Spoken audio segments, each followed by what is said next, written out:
এক গ্রামে দুই বন্ধু থাকতো, শফিক এবং আরমান।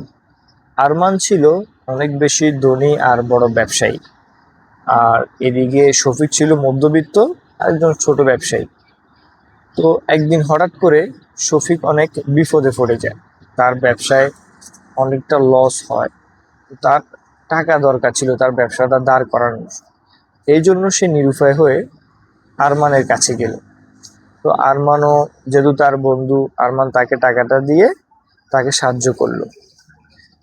এদিকে শফিকও টাকাটা নেওয়ার পর 1 বছর কঠোর পরিশ্রম করে তার ব্যবসাটা দাঁড় করায় এবং আরমানের টাকাটাও সে ফেরত দিয়ে দেয়।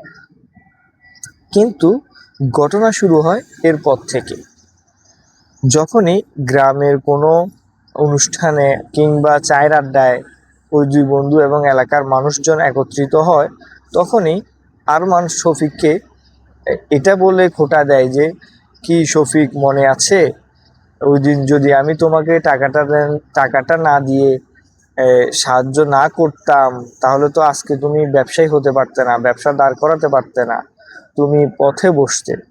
হ্যাঁ, তো শফিক প্রথম প্রথম তার এই কথাগুলো সহজে নিলেও, হাসি খুশি মেনে নিলেও, এটা ভিতরে তাকে খুব কষ্ট দিত। এবং আরমানও তাকে এরকম ছোট অনুষ্ঠানে কিংবা চায়ের আড্ডায় বারবার বলতে থাকতো। একদিন শফিক তার ছেলের জন্মদিনের অনুষ্ঠানে আরমানকে দাওয়াত দেয়। ওই দিনও আরমান সবার সামনে শফিককে এটা বলে খোঁটা দিচ্ছে যে, কি হে শফিক, আজ এই অনুষ্ঠান কিভাবে করতে পারতেছো? আমি তোমার পাশে না দাঁড়ালে আজকে তুমি এই ছেলের জন্মদিন অনুষ্ঠানটাও করতে পারতে না। তখন সবার সামনে শফিক অপমানিত বোধ করলো।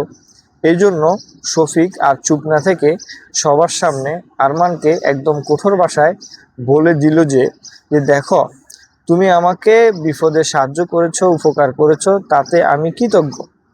কিন্তু তুমি যে এর পরে আমাকে বারবার খোঁটা দিয়ে কষ্ট দিচ্ছ, এটা তার চেয়ে বেশি গুণে আমি কষ্ট পাচ্ছি। তো আজকের পর থেকে তোমার সাথে আমার আর সম্পর্ক নেই। তো আরমানও ওই দিন তার ভুল বুঝতে পারলো এবং সে লজ্জিতও হলো। এবং সে এটাও রিয়েলাইজ করলো যে আমি তাকে সাহায্য করছে খোঁটা দিয়ে, আমার কথার মাধ্যমে তাকে আমি বেশি আঘাত দিয়ে দিয়েছি। এই গল্প থেকে আমরা কি মেসেজ পাচ্ছি?